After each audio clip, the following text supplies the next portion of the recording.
Assalamualaikum warahmatullahi wabarakatuh. Innal hamdalillah usolli wa usallimu ala Rasulillah wa ala alihi wa sahbihi wa mawalah. Ashhadu an la ilaha illallah wahdahu la syarikalah wa ashhadu anna Muhammadan abduhu wa rasuluh. Ayyuhal hadirun ittaqullah haqqa tuqatihi wa la tamutunna illa wa antum muslimun. A'udzu billahi minasy syaithanir rajim. Walan tarda ankal yahudu walan nasara hatta tattabi'a millatahum. Kaum muslimin anu mulia, urang sasarengan syukur kulisan lisan wae mah sok tuturkeun pribados. Bismillahirrahmanirrahim. Rabbi auzi'ni an ashkura ni'matakallati an'amta alayya wa ala walidayya wa an a'mala solihan tardahu wa adkhilni birahmatika fi ibadikas solihin.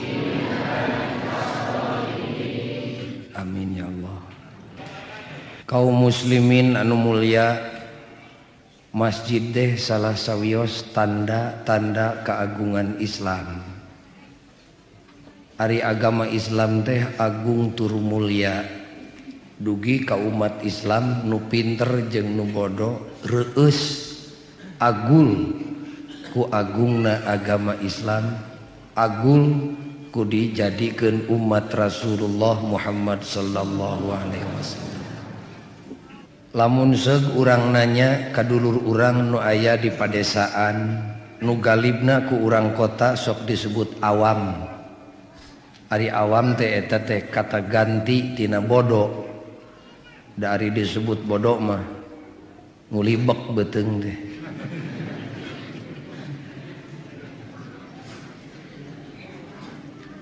Ceuk urang kadulur nu aya di pasisian teh, naon sababna emang make nyekel agama Islam.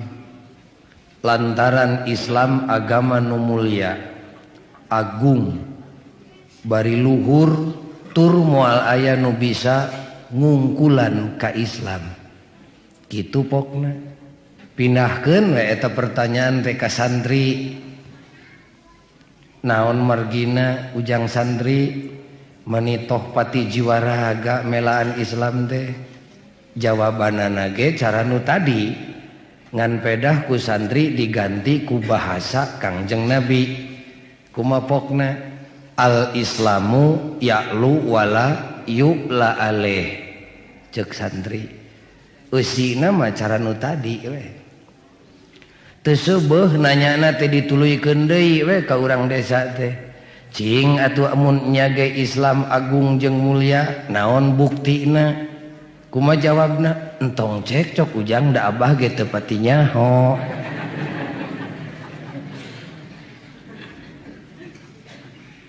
Ku sabab sakitu boga akibat tina sikep nu tadi teh. Kumaha akibatna? Anak incu urang jeung urang sorangan sadar atawa teu sadar mineng ngalengkahan ngahina kaditu nama tanda-tanda keagungan Islam. Di mana ngalengkahan tanda keagungan Islam, ari geus teuing eta jelema kaasup ngalengkahan Islam. Di mana ngalengkahan Islam ulah benu teu pati tulus Islamna. Dumasar kana hal eta dina kasempatan ieu syukuran anggeus masjid, syukuran nu bade ka Mekah, halal bihalal, simkuring kawidian ku sadayana rek nembongkeun ciri-ciri keagungan Islam. Seueur ciri nama ditempok tina segala segi ge memang menonjol. Tapi moal diuraykeun kabeh simkuring rek nembongkeun 5 guruntul we. 5 siki, 5 ciri tanda keagungan Islam. Nu batur teu bogaeun. Ngan Islam we nu boga teh. Naon hiji-hijina atuh Pak Ghazali? Hiji tanda keagungan Islam nu batur teu bogaeun teh Islam boga tanah suci. Makkah Mukarramah namani agul teuing boga tanah suci nanaon untungna ya Allah ya Rabbana. Manusia nu mana di alam dunya nu bisa ngahijikeun keyakinan hese dina pada bisa nage. Tapi lantaran Islam boga tanah suci, umat Islam siga kumaha bae buluna urang mana bae kiceupna siga kumaha bae pasti bakal boga keyakinan anu sarua.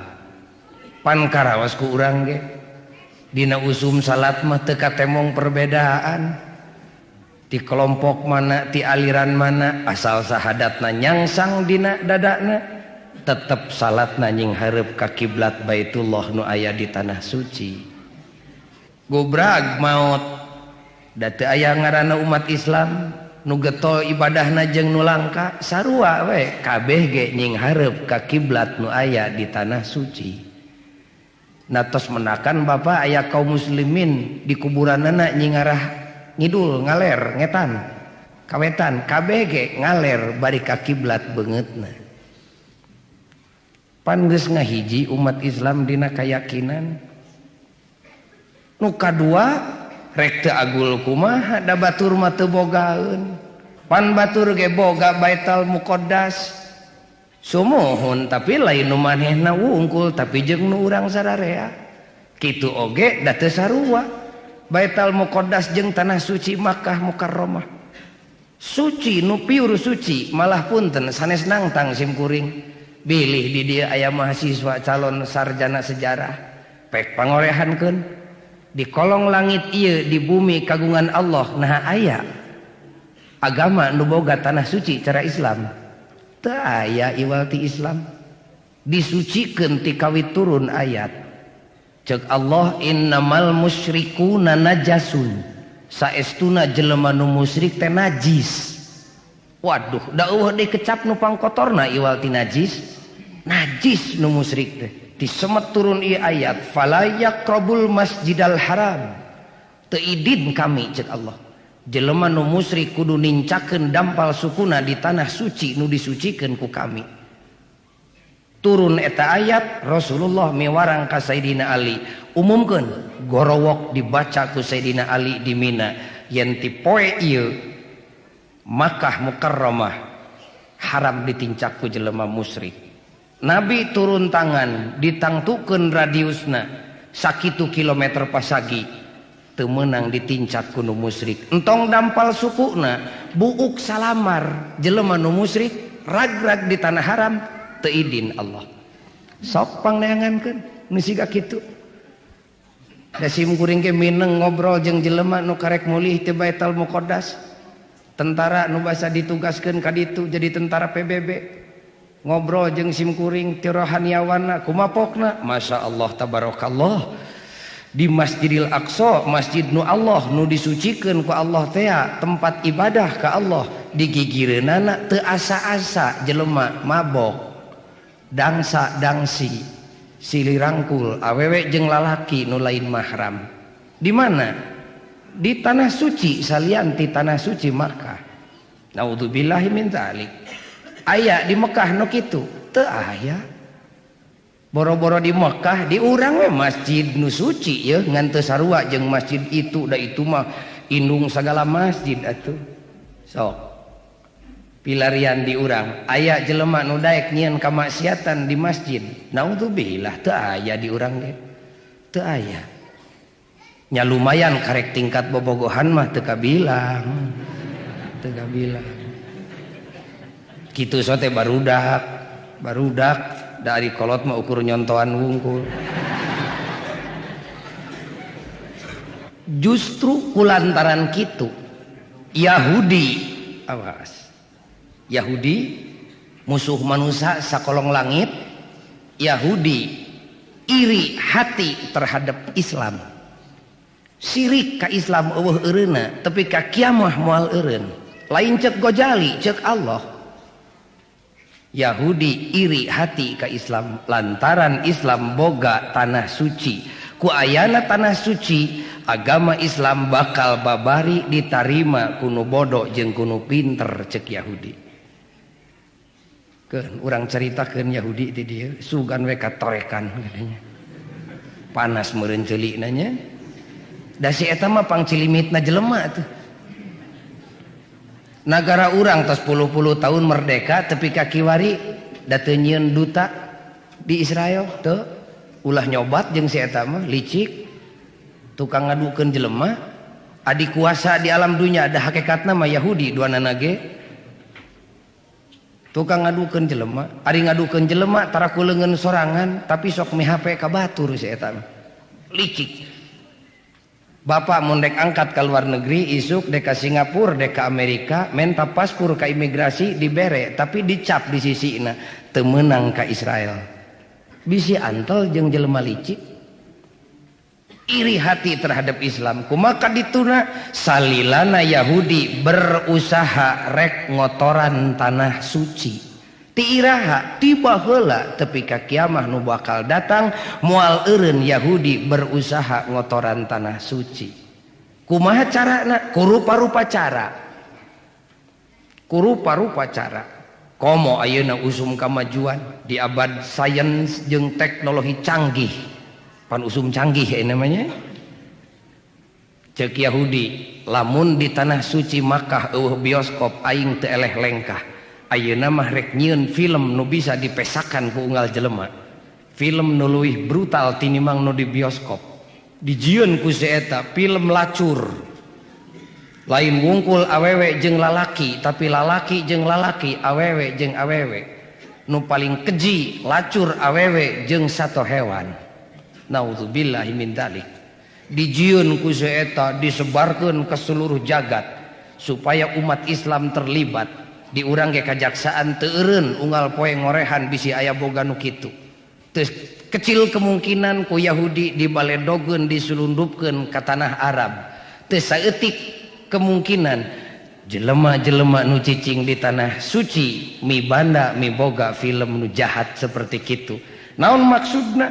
Ngarah para penghuni nu cicing di tanah suci geus teu isineun deui ku Ka'bah Baitullah nu aya di tanah suci tepi kawani muter film nu brutal seperti kitu. Tah Yahudi mah keun gede masalah Yahudi mah apa urusan batur tah mah urang we ayeuna mah ulah pipilueun ngotoran tanah suci saha nu nyaho Bapak isuk rek ka Mekah.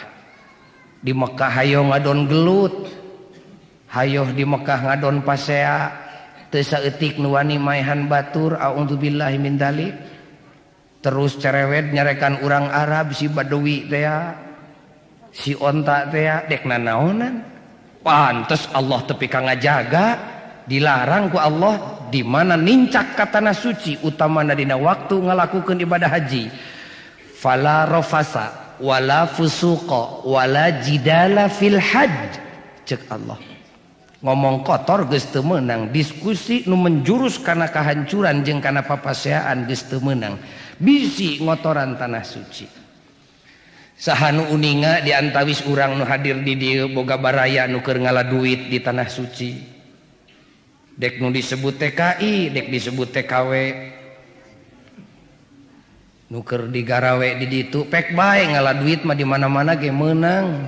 Tapi kewajiban urang mere eling. Mere inget bisi dulu urang tenaga kerja wanita nu aya di tanah suci pohoeun mamawa watek ciroyom ka ditu.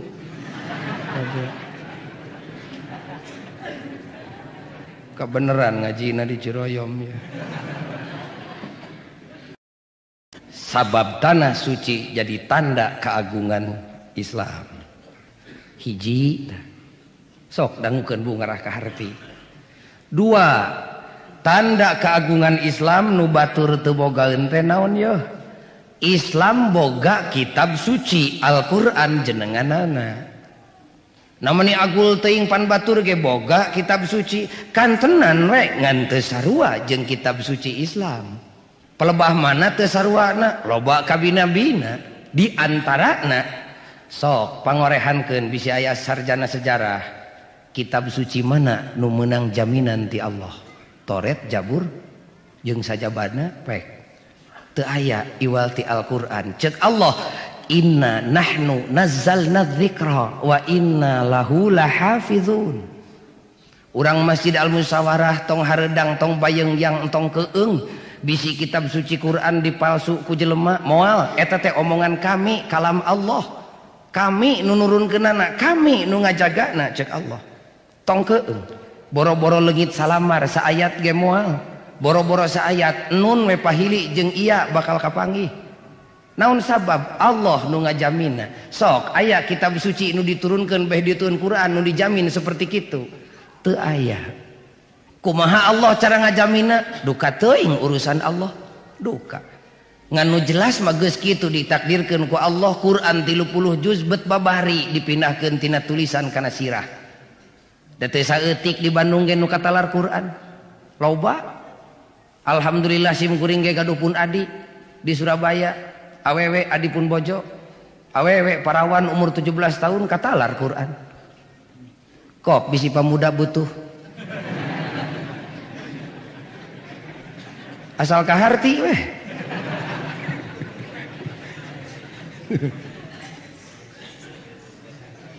Ku katalarna Quran babari ngontrol di mana aya nu malsu. Cek ibu jeung cek bapak da abdi mah teu katalar Quran mal bisa ngajaga Quran meureun. Kapan kulhu apal? Kapan Fatihah apal? Da ku apal Fatihah ge ibu bisa ngajaga Quran. Da Quran mah di mana geus jadi milik biwir, milik letah, lumpat kana ceuli, nyangsang ceulina bakal mampu ngarasakeun gaya basa Quran. Sok we renengkeun Quran saayat, hadis saayat, sok sarua lagukeun sing siga lagu Quran bakal nyentuh kana hate. Nu ieu Quran, nu ieu lain karasaeun ku nu bodo ge. Cara sangu, cara biwir, cara letah mah bisa ngarasakeun. Cobi enjing bisi teu percaya teangan baraya nu socana teu ningali. Sok asongan bah tagera dahar kitu beas Cianjur yeuh. Syukur aing teu ngeunah dahar ti mangkukna beas bear. Ka dieu keun Cianjur teh mana? Kanu lolong sok diasongkeun, am we dihuapkeun. Sangu can tepi kana beuteung, karek diceplak 3 kali nyeplak, nu lolong bakal nyahueun. Lain sia nurus tunjung beas subang ieu mah. Karasaeun. Sok asongkeun kanu teu ningali, bah tong lila teuing bubujangan geura kawin ieu gadis teh. Cek nu lolong syukur diarep-arep ti bareto, win dikawinkeun tong minggu hiji minggu 2, satengah peuting we kapanggih. Lain sia lain gadis. Karasaeun ku nu lolong. Tah Quran mah duka teuing ari Allah ngajaga nama. Nah naon agulna atuh boga Quran? Nu bieu naon rugina keur Yahudi make tepi ka syirik lantaran Islam boga kitab suci nu kitu. Jelema teh bapak beuki deui teh beuki pinter, nu palinter bakal burudul alet-aletan arasup Islam. Naon sabab? Neangan kitab suci nu dijamin ku Allah. Kulantaran kitu Yahudi kadua kalina iri hati terhadap Islam sabab Islam boga kitab suci. Kumaha tuh? Yahudi salilana berusaha rek ngotoran kitab suci Islam lahirna jeung batina. Pan basa tahun tukang kungsi diberi iber ti Jakarta ti pamarentah ti Departemen Agama waspada Quran citakan luar negeri disinyalir dicuriga ayat-ayat anu ditambah ku Yahudi. Teu kungsi seminar entong simposium teu dipariksa ku komputer aki-aki di sisi gunung nu sok tadarus Quran nyahueun gok ngaginyel kana ceulina jeung kana bibirna lain ayat Quran diakurkeun jeung nu sejen lain teu hararese dalam waktu singkat ditarik mundur babahari da Quran mah kapanggih gagal tidinya Yahudi berusaha dek naon yo ngotoran eusina kumaha carana diintip ku Yahudi jelema kaum muslimin nu ipis imana nu sepi pangaweruhna pangheulana nu jadi sasaran awewe pan geus kitu ku Allah ditakdirkeun istri mah perasaanna gede pangembungna teh dipangnyanungkeun awewe mah di mana-mana eta teh boro-boro tepi kaprukna dipangnyanungkeun karek ngadenge dongeng nyandung we nguli bek beuteung teh hayang olab harita keneh dumeh ku Quran dipolongokeun kesempetan bisi teu cukup hiji loba halangan pek nambahan 2G asal sing litas kunu ilaiha sing tenang tentram di imah tanggana teu wareg 2 3 ge teu naon-naon 4 gepek tapi catatan awas tujuan perkawinan jangka pendekna kedamaian di dunia ulah leungit lamun matak jadi gujrut boro-boro 2 3 4 hiji ge entong puasa we puasa ngadenge eta ayat Yahudi muringkat rebing celina lumpat ngadeketan awewe muslimah langsung Yahudina teu kasaha mihape ka urang Islam nu ipis iman jeung nu sepi pangaweruhna bejaan tu dulur anjeun tuh kop ku aing dibere duit cek Yahudi kumapokna alah majar Quran teh adil geuning ngahina awewe buktina mah awewe tepi ka dihina diduakeun ditilukeun dianggap babu tinimang jadi Islam mah mending gitu ngiblat ka Eropa emansipasi di Eropa mah sarua awewe jeung lalaki teh sarua di ditu mah bedana cek sim kuring mun nya ge teu beda atuh naha awewe teh jadi supir setum keheul atuh da gejlok dina Quran aya deui kapanggih patali jeung pangbagian harta warisan teh ngaranna cek Allah awewe sagandongan lalaki satanggungan cek Yahudi lakadalah siapanto lumpat deui harewasan deui awewe nah bet daek dihina awewe anak abah lalaki anak abah urang sarua keun adil-adilan teu adil ta Quran teh tah kitu kumaha tuh cek sambutan awewe so mohonlah abdi teh teu setujuna teh pelebah dinya we hayang nyoret abdi makana eta ayat mah gejlok we awewe teu tulus jadi Islamna di dinya licikna Yahudi mah hadirin kaum muslimin 2 tah tanda keagungan Islam teh 3 tanda jeung ciri keagungan Islam nu nomor 3 naon Islam boga bahasa agama bahasa Quran bahasa Arab nah batur teu bogaeun pangapunten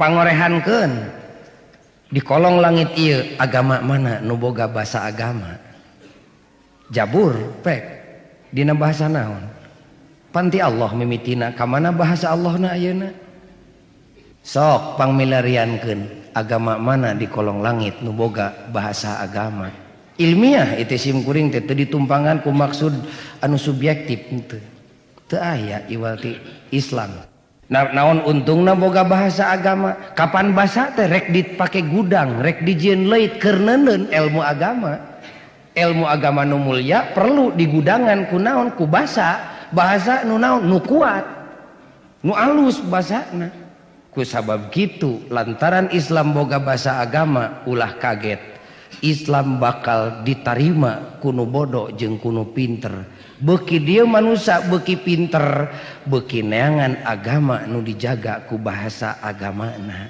bahasa Arab kabeneran cek urang Allah meunang haja milih eta bahasa da tepi ka kiwari eueuh bahasa jelema nu leuwih ti bahasa Quran sok bisi aya di dia calon sarjana sastra dan nu bakal nyaho alus jeung rendahna basa teh iwalti sarjana sastra saha kira-kira sok mangga korehan bener Quran ngarupakeun bahasa nu mulya bahasa nu unggul mal bisa diungkulan deui ku bahasa nu sejen Bapak mah lamun ceuk sim kuring disebutkeun Quran teh bahasana moal bisa diturutan ku sararea bahasa nu pangmulyana seuri we manahna mah da teu nyaho harga basa sabab lain ahlina cobi ku bapak sodorkeun cau hargana 50 perak cau amon sodorkeun emas 1 kilo hargana 12 juta angkat ka direnten sok asongkeun kanu di direnten kanu beukieun kana cau teh nyet dek milih emas anu 12 jutaan atawa cau 50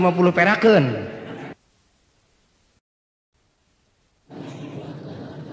kumaha ceuk monyet kuring mah hese-hese emas nu 12 juta na berat mawana ge sakilo dek nyokot cau we nu 50 perak da teu nyahoeun harga emas. Ieu mah ku sim kuring dicaritakeun kitu teh sugan we jadi emutan bapa dek naroskeun ka nu sanes. Da sim kuring ge lain ahli basa ngan yakin Quran bahasana teu bisa diungkulan ku naon bae basa di alam dunia. Cek para ahli di Madinah pan Madinah University sabara-bara fakultas jeung jurusan aya khusus jurusan uslub Al-Qur'an mempelajari gaya bahasa Al-Qur'an. Pan macana ge geus teu pik aya qiraat sab'ah pan 7 qiraat 7 imam qiraat tiap-tiap imam aya 2 rawi pan kadangu tadi ge ku qari'ah dibaca sering bapak ge dina kaset ngadangu maca Fatihah kadang-kadang dibaca maliki yaumiddin an'amta alaihim yu'minuna billah macana ge geus ya Allah da teu hese diajar qiraat sab'ah 7 tahun ge anggeus da. Justru kulantaran eta Yahudi berusaha katilu kalina rek ngotoran bahasa Islam. Kumaha ngotoranana digegeuleuh bahasa Quran, bahasa Arab. Digegeuleuh ku saeta. Kumaha balukarna? Ya lumayan berhasil pelebah dinya mah. Pelebah mana berhasilna? Kaum muslimin dina danget kiwari teu kabitaeun ku basa agama. Saha anak incuna da teu saeutik anak incu kiai teu hayangeun mempelajari bahasa agama.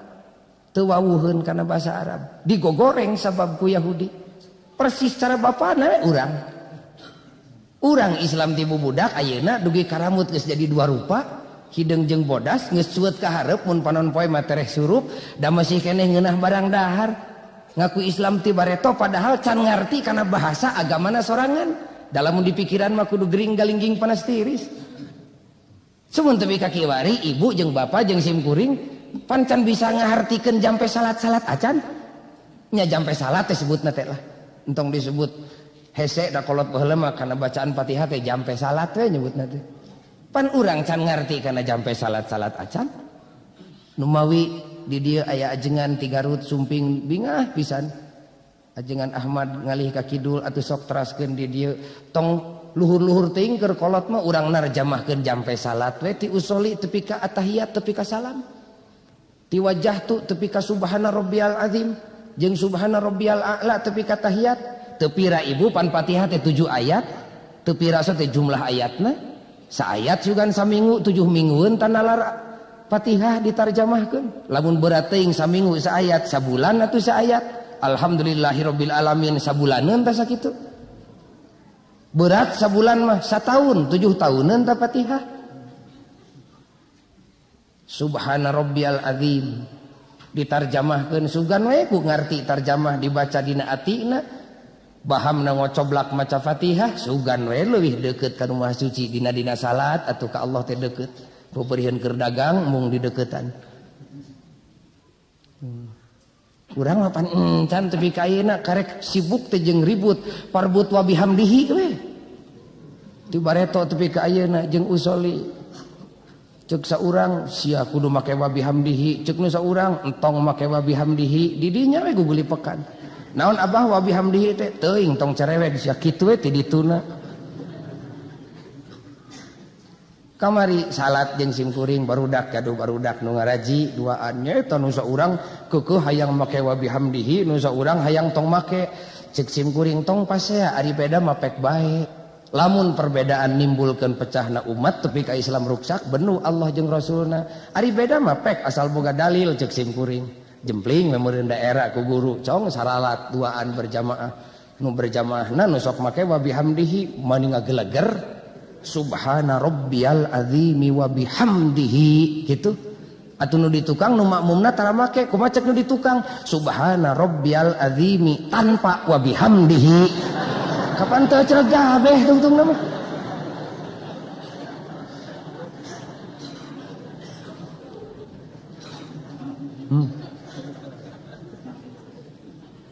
mangga ayeuna mah urang didik didinya we heulaanan keur sepuh mah teu ngarti kana bahasa agama putra-putri kaum muslimin saha nu paeh poso komo masantrenkeun budak mah hese teuing tah mah ayeuna we diajar bahasa agama nu boga civil effect nu boga akibat duit. Kapan aya fakultas pendidikan di IKIP aya jurusan sastra Arab segala macem da hese jelemanan nu daek asup ka dinya alasanna mah rupa-rupa hese teh kadituna kumaha mungeun barudak lah dek naon diajar bahasa Arab bahasa sakarat tah mah kitu bahasa onta teh bahasa Arab tukang batu bensin teh macam-macam ngahinana teh teu kabitaheun da campur we dina pergaulan di masjid ngungong batur make bahasa Arab.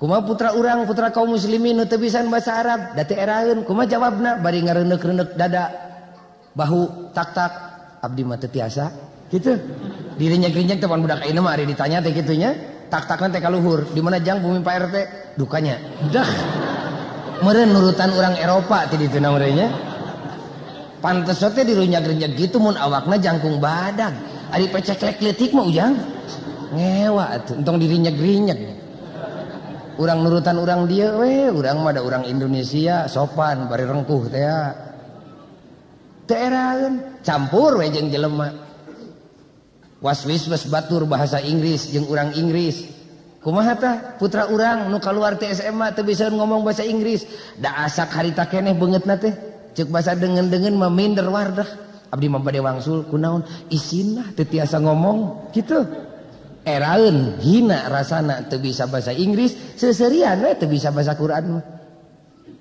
hare-hare we kaluar we ti SMA mawa rapor putra bapa bahasa Inggrisna peunteun 3 piraku indung bapana teu buncelik nah nyai nah ujang maneh teh beuteung mikir di sakolahkeun teh ngahaja bapa maneh teu pikang urangan dahar jeung nginum duit dipake mayar SPP kabina-bina teuing ieu peunteun bahasa Inggris teu pika 3 cek indungna cik buru-buru sia keurseus ka ditu kajian bapa maneh eureunnan udud keurseus nu mawi mah jauh teuing panggil babaturan maneh aing nu mayarna kitu pan alus teh sae tanggung jawab ka anak kitu kuduna da ibadah diajar bahasa Inggris ge asalna wae etuna we nu hade bari jelemana Islam teh ibadah alus kitu tinggal nanya ke diri sorangan geus ngarasa bapak buncelik anakna can bisa narjamahkeun Fatihah nah maneh teh nyai meuni can nyaho mad dobi acan henteu malah anakna nu nanya da puguh bapana paseh pisan maca Fatihahna iya kana budu wa iya kana stain cek anakna nabah mah disentak-sentak teuing tasjid sia pan kitu kitu kuduna sia naon teh eta teh hartina teh bah ngajedog tong ngahina kolot kitu kumaha cek anakna kumaha abah da abdi teh teu ngartikeun bae da Allah mah tara cerewet nu penting mah ati sia tah ya di mana-mana kursus bahasa Inggris bahasa Jerman bahasa Perancis anak urang Islam alet-aletan dialajar alus sae yuk urang kursus bahasa Jerman ngarah babari diterima di Nurtanio gitu pokna yuk urang kursus bahasa Inggris ngarah gampang digawe di hotel gede gitu jawabanana yuk urang diajar bahasa Jerman eta teh bahasa teknologi teh tuh sae eta teh sae aya nu nyebutkeun kieu yuk urang diajar bahasa Arab ngarah nyaho kana Quran teh geus aya nu kitu sok berhasil Yahudi ngaruksak bahasa agama akhirna umat Islam teu nyahoeun bahasa agama kadituna teu wawuheun kana sumber agama Al-Qur'anul Karim bibir beuki capetan sirah beuki ngagolak kana Quran teu nyahoeun pan loba nu ngadadak jadi mubalig nerangkeun Quran sangeunahna deg-deg dianterkeun ka hayang nafsuna atau bunga Islam dibantu ku sararea tapi kudu prihatin naon fadallu wa adallu hariwang teuing keuna kana dawuhan Nabi nya ngalangsukeun umat eta ka hariwang teh sabariji eta Pak 3 4 tanda keagungan Islam nomor 4 nu batur teu bogaeun teh Islam boga Isra Mi'raj nabi. Nu marurah we ngajina, nu murah teh geus apal ceuli. Nah, Pak Ghazali make jadi ciri keagungan Islam Isra Mi'raj Nabi. Nari batur teu diisrokeun teu dimi'rajkeun, naudzubillah lain maksud ngahina, tapi kenyataan kitu. Memang Nabi akhir zaman dileuwihkeun ku Allah. Sok. Nah, aya kitu Nabi nu diisrokeun jeung dimi'rajkeun salian ti Nabi Muhammad. Bapak geus pernah ngahadiran pengajian dek ngayakeun peringatan Isra Mi'raj Nabi Ibrahim, geus. Isra Mi'raj Nabi Musa parantos. Hiji we Isra Mi'raj Rasulullah Muhammad sallallahu alaihi wasallam. Nah, naon agulna boga Isra Mi'raj? Dek teu agul kumaha? Kapan eta teh jadi baki? Baki keur naon? Keur nyodorkeun ilmu agama. Ka saha? Kanu bodoh jeung kanu pinter. Nu palinter di luar negeri di Eropa jeung Amerika, manehna nyahueun luar angkasa. Teknologi tinggi teh di aku teu di aku, hakikatna mah diilhaman ku Isra jeung Mi'rajna Nabi. Dijieun baki dek nyodorkeun agama Islam kana ceuli jelema. Kumaha? Di Masjid Al-Musyawarah ngayakeun peringatan Isra Mi'raj. Naon eusina? Ngaji. Nyaritakeun salat. Sararea bisa salat. Tahun hareup Isra Mi'raj deui nyaritakeun naon? Zakat. Sararea ngarti zakat. Sanajan teu mere panarima mah pangheulana. Nepikeun agama ku Isra Mi'raj. Nu kadua saha nu dek teu ngarasa agul boga nabi diisrokeun jeung dimi'rajkeun? Pan nabi teh dulungan urang, komandan tertinggi, dihormat, dionang ku nu maha suci, dek teu agul kumaha?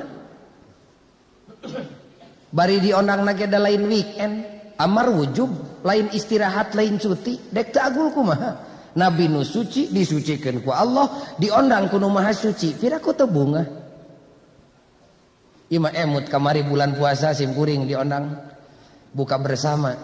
Pan biasa kiai sok diundang satahun sakali mah bareng dahar jeung Pak Wali Kota teh jeung Pak Gubernur. Atuh di Kasdam simkuring buka bersama. Da inung budak di rorompok agulna ge bea ka daek didongeng-dongeng ka unggal tatangga. Bapana barudak tadi teh teu neda di rorompok. Nah ka mana Neng? Buka bersama sareng Pak Wali Kota. Mani agul, di bumi wali kota masih gak gitu geningan. Dahareun teh ibu mani raraos, Neng ngaraosan, boro-boro da teu dionang. Agul boga salaki dionang ku wali kota, dek teu agul kumaha kaum muslimin boga dunungan dionang ku nu maha suci, raja bumi jeung raja langit. Lahu ma fis samawati wa ma fil ardh. Bari dionang ge lain ulin.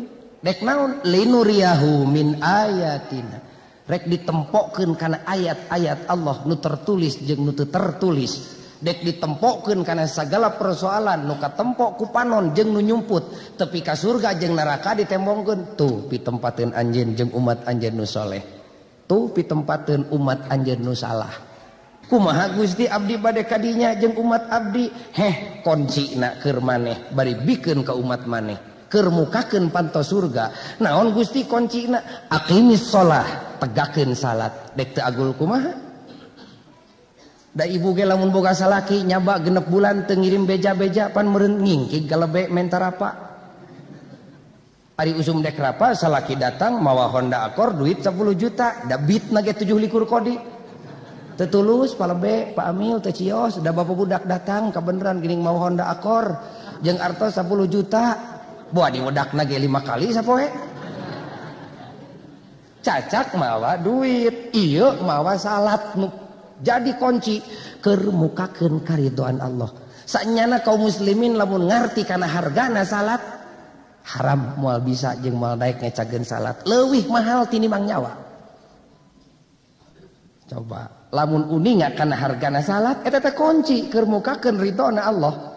Da kajen paeh jelema tinimbang teu salat. Murah nyawa tinimbang salat.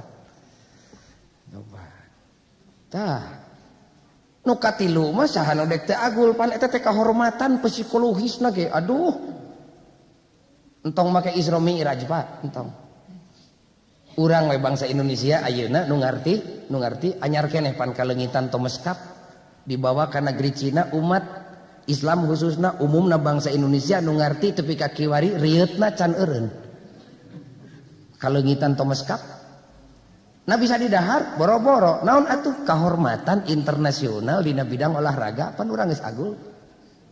Elias Pikal menang pan loba nu syukuran di Jakarta jeung di Bandung. Naon kahormatan. Ingat keur sepak bola kamari kompetisi olahraga sepak bola di Indonesia pan urang Bandung boga jago Persib teh. Waduh ngalet kabeh ka Jakarta geus poho di Temah Wadi. Kajen nu nagih diantep. Penuh padedet jalan polisi tapi ka ngesang badag kesang lembut. Uruskeun lalu lintas bus kol motor ka Jakarta arangkat ditarulisan geuning kol teh dukun Persib Jagger Persib dek naon teh melaan kahormatan ngadukung Persib tapi ka Jakarta dina tribun syukur kabagean nangtung teu amek cingogo mangga kesang segede-gede jeler kop bau bawang ge teu kaameuk nu dina tribun di luhur waduh kaseret heug labuh teu amek gebruk ka handap cilaka teu naon-naon paeh syahid sia teu naon gitu kok bae hari teh sim kuring ngaji di Tasik kurunyung dah RT ngasongkeun surat tengah-tengah ngaji cinta aya naon ya Pak RT wiyati berkah Fatihah kanggo saha Persib singkenging coba anak ger teh Persib menang pan awewe ge jungkir poho di ka awewean lalaki surak ajret-ajretan kolor lesot teu karasa saha nu dibelaan Persib ngarah naon menang naon nu dicokotna piala sabaraha ton emas lain emas duka perak duka purungu sabaraha ton kiloan di imah bapak bujeng-bujeng ngarampage henteu ngarah naon atuh melaan Persib kahormatan keur mana Jawa Barat nah Jawa Barat terhormat Jawa Tengah jeung Jawa Timur hina henteu da meunangna Persib teh lain keur urang Bandung tapi nasional Indonesia nu meunang tapi urang paeh poso kan kahormatan komo Isra Mi'raj nempok segi eta Yahudi kaopat kalina luncat ka hareup rek ngotoran Isra Mi'raj dijejeleh digogoreng umat Islamna diadu domakeun pantepi ka kiwari can eureun parbut jasad jeung roh ceuk sabagian rohna wungkul janu Mi'raj teh badanna mah ngagoler ceuk sabagian deui nurus tunjung ulah dusun jeung badanna lahir batin sia can eureun ti bareta tepi ka kiwari parbut roh jeung jasad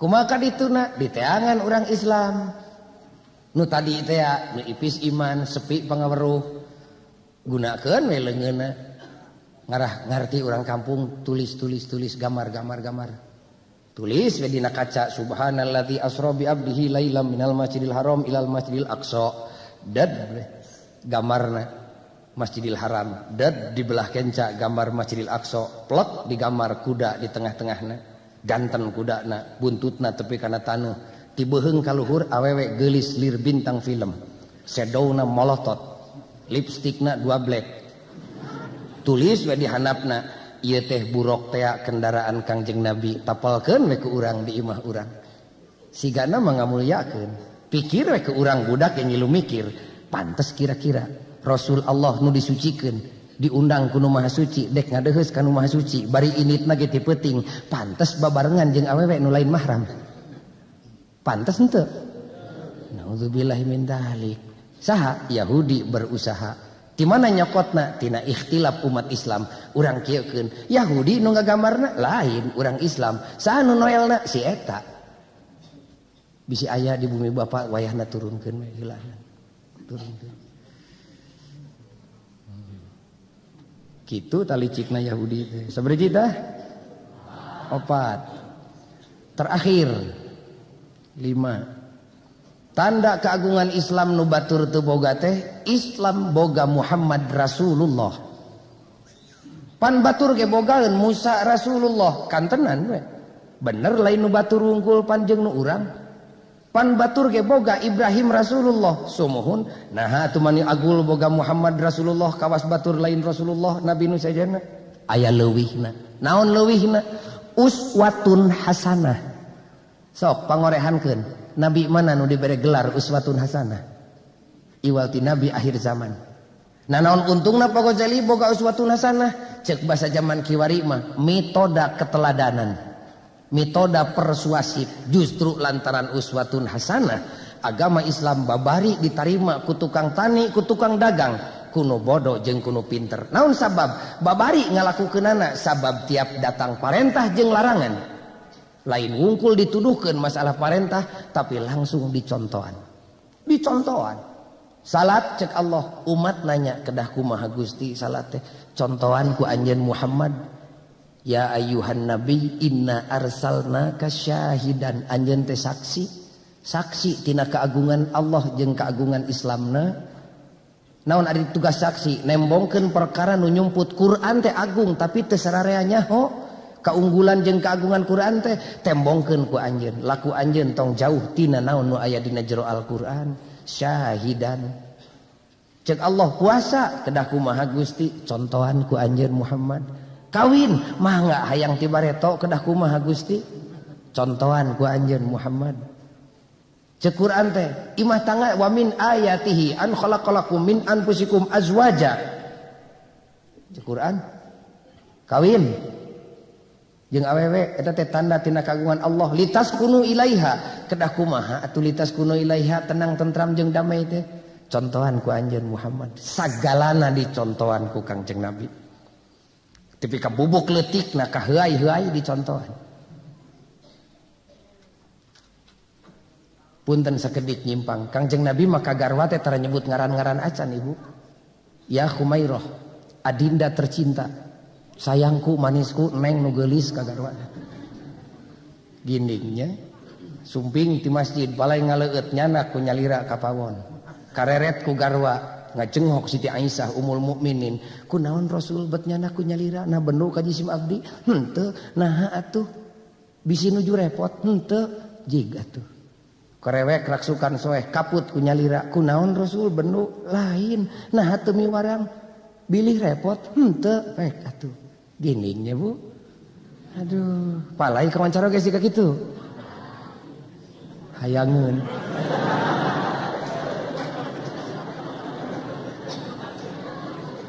So, udah kedah palai henteu. Gampil asal ibuna we sing siga Siti Aisyah. Ari laku pahili jeung Firaun, ari salaki hayang siga Nabi mah kabi nabiina. Urang mah cekap we salaki nu ayeuna teh pariuk mangih kekeb. Itu mah nurug cupu. Nya teh da susah urang mah mun lalaki dek kitu nyokot cai ku sorangan, ngaput ku sorangan. Kumaha cek pamajikan teh? Tah ujang bapak sia teh hideng ayeuna mah.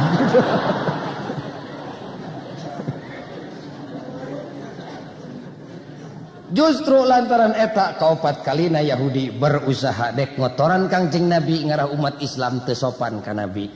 Pan nyebut geus teh hayang make kahormatan kawas ka tukang jengkol we nyebut ulah kitu sing pantes. Nah, jawab ti Allah walan tardo ankal yahudu walan nasoro hatta tattabi'a millatahum. Muhammad urang Yahudi jeung si eta tong disebutnya nu kadua mah walan tardo ankal yahudu walan nasoro. Kumaha bapa we tah mah kadituna mah urang Yahudi jeung babaturanana moal daekeun bager atina teh. Masing lumah lameh diajak bager ge moal bisa. Damal ngeunaheun hatena teh lamun maneh encan nyuuh dina lahunanana nurut kana agamana.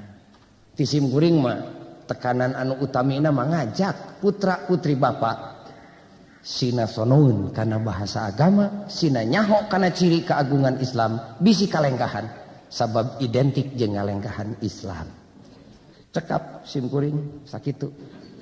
Hadirin kaum muslimin anu mulia, uraian pribados ngabahas masalah tanda-tanda keagungan Islam. Nu leresna eta teh tina agama, nu kaliruna tina kakaliruan pribados sorangan. Rabbana atina fid dunya hasanah wa fil akhirati hasanah wa qina adzabannar. Wassalamualaikum warahmatullahi wabarakatuh.